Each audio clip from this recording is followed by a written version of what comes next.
அண்மை செய்தியை பார்த்து வருகிறோம். அதிமுக நிர்வாகி வீட்டில் 1 கோடி மதிப்பிலான நகை மற்றும் பணம் பறிமுதல் செய்யப்பட்டிருப்பதாக தகவல் தற்போது வெளியாக இருக்கிறது. மேலும் விவரங்களோடு இணைகிறார் செய்தியாளர் வினோத். வணக்கம். மேலும் விவரங்கள்.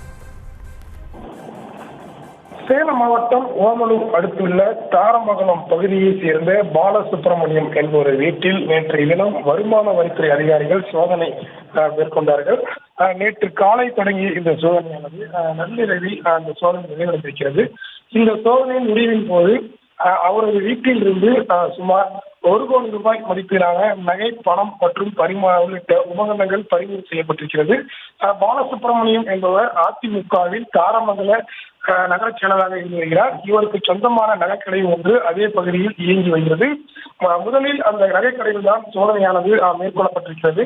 அந்த சோதனையின் போது கணக்கில் காட்டப்படாத நகைகள் மற்றும் வெள்ளி பொருட்கள் என சுமார் 1 கோடி ரூபாய் மதிப்பிலான பொருட்களை தற்போது வருமான வரித்துறை அதிகாரிகள் பறிமுதல் செய்திருக்கிறார்கள். இது தொடர்பாக தொடர்ந்து விசாரணையானது நடைபெற்றிருக்கிறது. சுமார் 23 மணி நேரத்துக்கு மேலாக நடைபெற்ற இந்த சோதனையில் 1 கோடி ரூபாய் மதிப்பிலான நகைகள் மற்றும் வெள்ளி பொருட்கள் அதே போல ரொக்க பணமும் பறிமுதல் செய்யப்பட்டிருக்கிறது.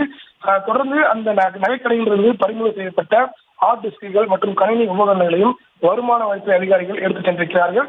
குறிப்பாக கடந்த 2 ஆண்டுகளுக்கு மேலாக அவர் தாக்கல் செய்த வருமான வரி கணக்கில் முறையான கணக்குகள் காட்டப்படவில்லை என தகவல் வெளியாகி இருக்கிறது.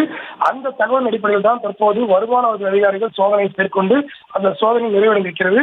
இந்த சோதனை நிறைவின் போதுதான் இந்த 1 கோடி ரூபாய் மதிப்பிலான நகை மற்றும் பணங்களை அதிகாரிகள் பறிமுதல் செய்திருக்கிறார்கள். விவரங்களை வழங்கியமைக்கு நன்றி வினோத்.